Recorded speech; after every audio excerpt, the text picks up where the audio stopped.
Hello viewers, this is Suman Dutta. তো আজকে present হলাম নতুন একটা ভিডিও নিয়ে। আজকে থাকছে ত্রিপুরা এসটিজিটি এক্সামের জন্য একটা গুরুত্বপূর্ণ ক্লাস।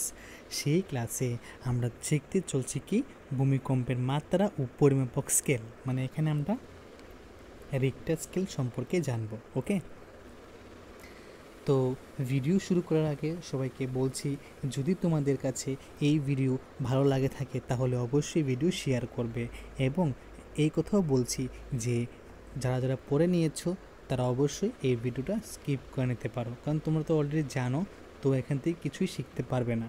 ওকে, তো যারা যারা এখনও পড়োনি তোমরা অবশ্যই ভিডিওটা সবটা ওয়াচ করার চেষ্টা করবে, এবং যারা যারা মানে কমেন্ট করার জন্য ভিডিওতে আসো, উল্টাপাল্টা কমেন্ট করার জন্য, তাদের কাছে একটাই রিকোয়েস্ট, এমন কোনো কমেন্ট করবে না যার জন্য অন্যেরা তোমার থেকে দেখে ডিমোটিভেট হয়ে যায়। ঠিক আছে, যাতে ডিমোটিভেট না হয় তার জন্য তোমাদের কাছে আমার একান্ত রিকোয়েস্ট, তোমরা এরকম কোনো কিছু কমেন্ট করবে না যা দেখে আমিও ডিমোটিভ হই, তাছাড়া অন্যরা যাতে ডিমোটিভ না হয়। ওকে, তো শুরু করা যাক। যে ভূমিকম্পের মাত্রা বলতে ভূমিকম্প তরঙ্গের মাধ্যমে বাহিত শক্তির পরমাণুকে বোঝায়। পৃথিবীর গভীর অংশে শিলার উপর বিভিন্ন কারণে প্রচণ্ড স্থিতিস্থাপক পীড়নের সৃষ্টি হয়। এই পীড়নের পরিমাণ বাড়তে বাড়তে শিলাস্তরের সহনশীলতার সীমা অতিক্রম করে গেলে শিলাস্তর ভেঙে যায় এবং স্থিতিশক্তি পরিবর্তিত হয়ে বিপুল পরিমাণ গতিশক্তির মুক্তি ঘটে। এই শক্তি ভূমিকম্পের কেন্দ্র থেকে স্থিতিস্থাপক তরঙ্গের আকারে চারদিকে ছড়িয়ে পড়ে এবং এই শক্তিকেই ভূমিকম্পের মাত্রা পড়ে। ঠিক আছে, মাত্রা বলে। তো এটি কিন্তু খুবই একটা গুরুত্বপূর্ণ ভিডিও। ঠিক আছে, কারণ এখানে এই ভিডিওতে তুমি কী শিখতে পারছো যে এই রিক্টার স্কেল সম্পর্কে গুরুত্বপূর্ণ আলোচনা। ওকে, তো আমি আশা করব সবাই দেখবে। ঠিক আছে, তো চলো এখন আলোচনা করি রিক্টার স্কেল, ভূমিকম্পের মাত্রা তথা ভূমিকম্পের তরঙ্গ। ঠিক আছে, এই যে ভূমিকম্পের মাত্রা আছে তথা ভূমিকম্পের তরঙ্গ দ্বারা বাহিত শক্তির পরিমাণ, কতটুকু পরিমাণে হয়েছে সেটা পরিমাপ করার জন্য 1935 খ্রিস্টাব্দে ক্যালিফোর্নিয়ার ইনস্টিটিউট অফ টেকনোলজির বিজ্ঞানী চার্লস ফ্রান্সিস রিক্টার একটি গাণিতিক কৌশল আবিষ্কার করেন। একেই রিক্টার স্কেল বলা হয়।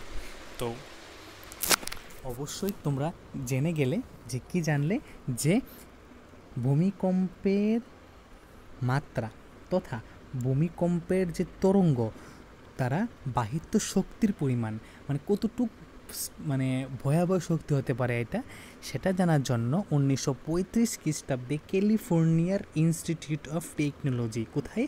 ক্যালিফোর্নিয়াতে ইনস্টিটিউট অফ টেকনোলজির বিজ্ঞানী Charles F Richter, Charles Francis Richter full form, একটি গাণিতিক কৌশল আবিষ্কার করেন। তাকে কি বলা হয়? Richter scale.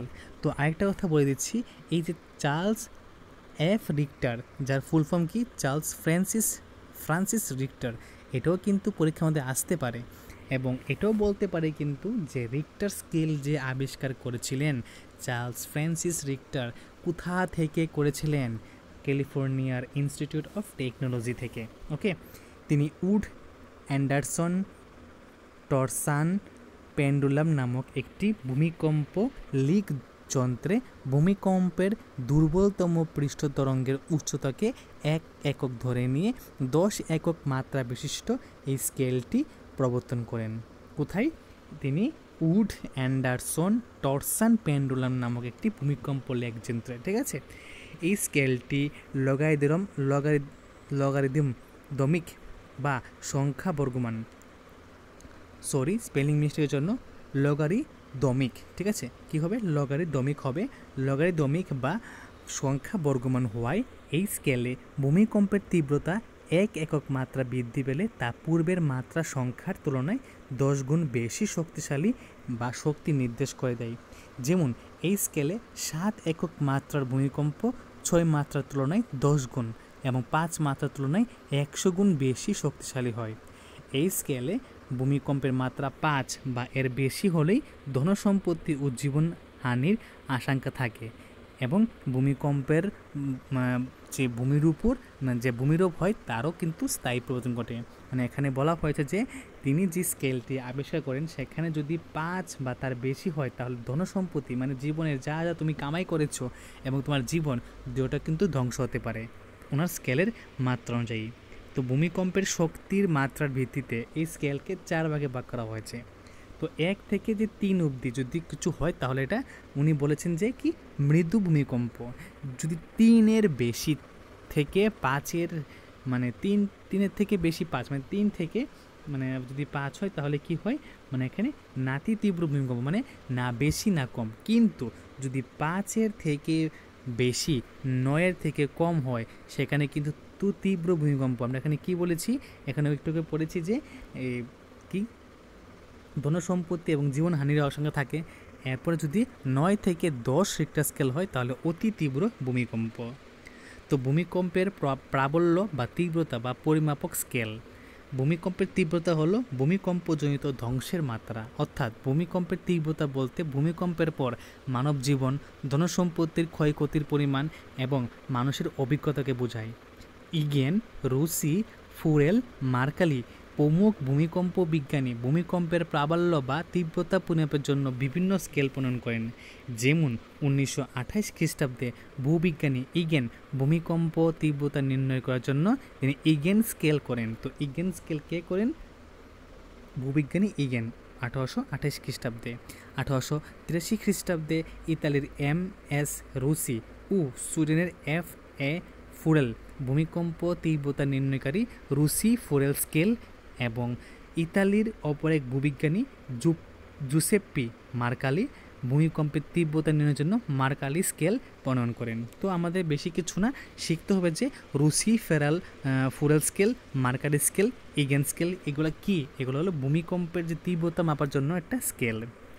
তো এখানে এই যে কিছু পার্টের একটা ভিডিও আছে, আমি এটা ডেসক্রাইব করব না, তোমরা এটা মানে নিচের থেকে স্ক্রিনশট নিয়ে নাও, নিয়ে বাড়িতে পড়ে নাও, ঠিক আছে?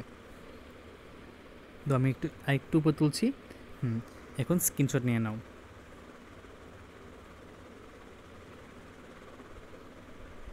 হয়ে গেছে?